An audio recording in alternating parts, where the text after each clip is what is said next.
daily motivation, dream it. I will suggest a protocol by which you can achieve a better relationship to your activities and to your dopamine system. In fact, it will help tune up your dopamine system for discipline, hard work, and motivation. Hard work is hard. Generally, most people don't like working hard. Some people do, but most people work hard in order to achieve some end goal. End goals are terrific and rewards are terrific, whether or not they are monetary, social, or any kind. However, because of the way that dopamine relates to our perception of time, working hard at something for sake of a reward that comes afterward can make the hard work much more challenging and make us much less likely to lean into hard work in the future. Let me give you a couple examples by way of data and experiments. There's a classic experiment done actually at Stanford many years ago in which children in nursery school and kindergarten drew pictures. And they drew pictures because they like to draw. The researchers took kids that like to draw and they started giving them a reward for drawing. The reward generally was a gold star or something that a young child would find rewarding. Then they stopped giving them the gold star. And what they found is the children had a much lower tendency to draw on their own. No reward. Now, remember, this was an activity that prior to receiving a reward, the children intrinsically enjoyed and selected to do. No one was telling them to draw. What this relates to is so-called intrinsic versus extrinsic reinforcement. When we receive rewards, even if we give ourselves rewards for something, we tend to associate less pleasure with the actual activity itself that evoked the reward. Now, that might seem counterintuitive, but that's just the way that these dopaminergic circuits work. And now understanding these peaks and baselines in dopamine, which I won't review again, this should make sense. If you get a peak in dopamine from a reward, it's going to lower your baseline, and the cognitive interpretation is that you didn't really do the activity because you enjoyed the activity, you did it for the reward. Now, this doesn't mean all rewards of all kinds are bad, but it's also important to understand that dopamine controls our perception of time. When and how much dopamine we experience is the way that we carve up what we call our experience of time.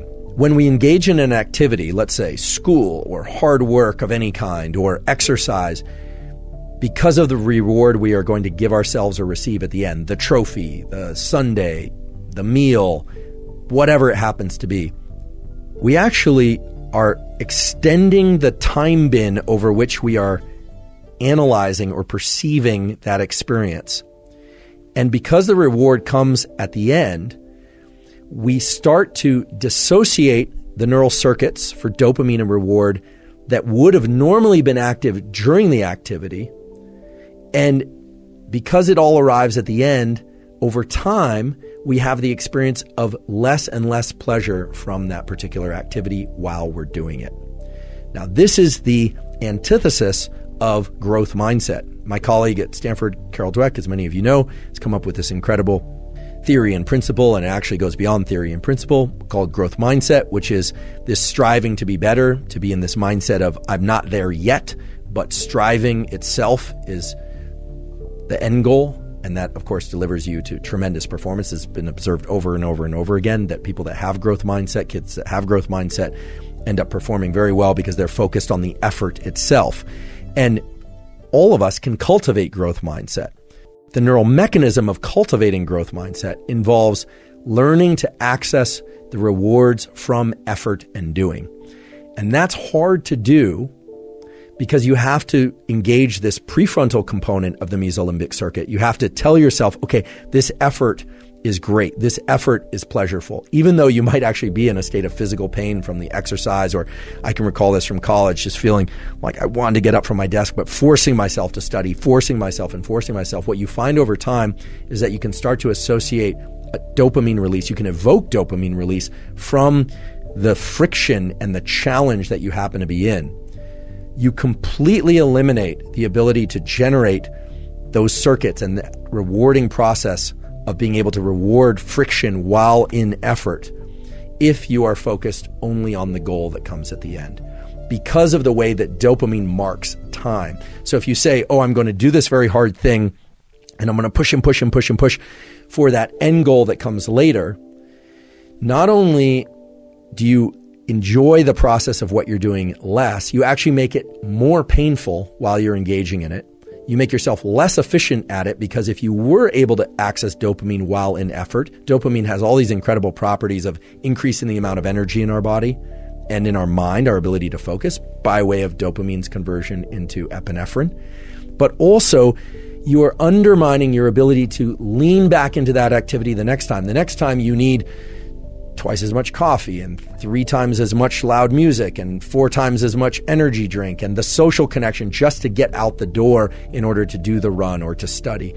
So what's more beneficial, in fact, can serve as a tremendous amplifier on all endeavors that you engage in, especially hard endeavors, is to not start layering in other sources of dopamine in order to get to the starting line, not layering in other sources of dopamine in order to be able to continue, but rather to subjectively start to attach the feeling of friction and effort to an internally generated reward system. And this is not meant to be vague. This is a system that exists in your mind, that exists in the minds of humans for hundreds of thousands of years, by which you're not just pursuing the things that are innately pleasurable, food, sex, warmth, water when you're thirsty, but the beauty of this mesolimbic reward pathway that I talked about earlier is that it includes the forebrain. So you can tell yourself the effort part is the good part. I know it's painful. I know this doesn't feel good, but I'm focused on this. I'm going to start to access the reward. You will find the rewards, meaning the dopamine release inside of effort, if you repeat this over and over again. And what's beautiful about it is that it starts to become reflexive for all types of effort.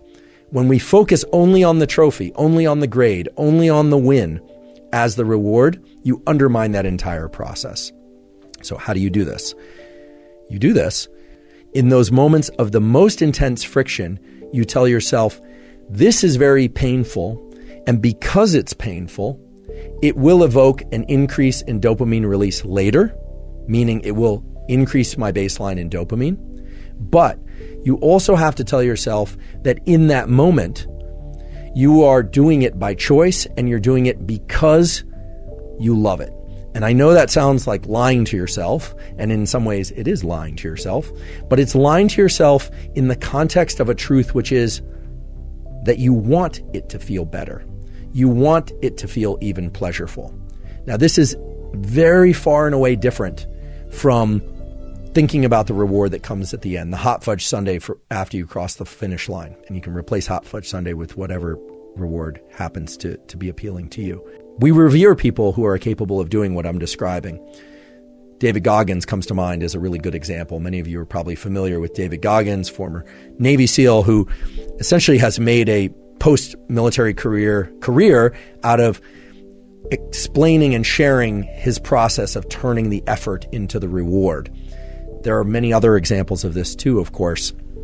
Throughout evolutionary history, there's no question that we revered people who were willing to go out and forage and hunt and gather and caretake in ways that other members of our species probably found exhausting and probably would have preferred to just put their feet up or soak them in a cool stream rather than continue to forage. The ability to access this pleasure from effort aspect of our dopaminergic circuitry is without question the most powerful aspect of dopamine and our biology of dopamine. And the beautiful thing is it's accessible to all of us.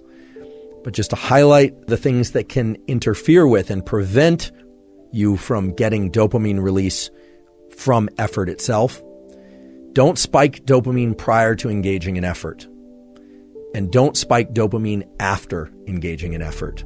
Learn to spike your dopamine from effort itself. Like and comment. Don't forget to subscribe.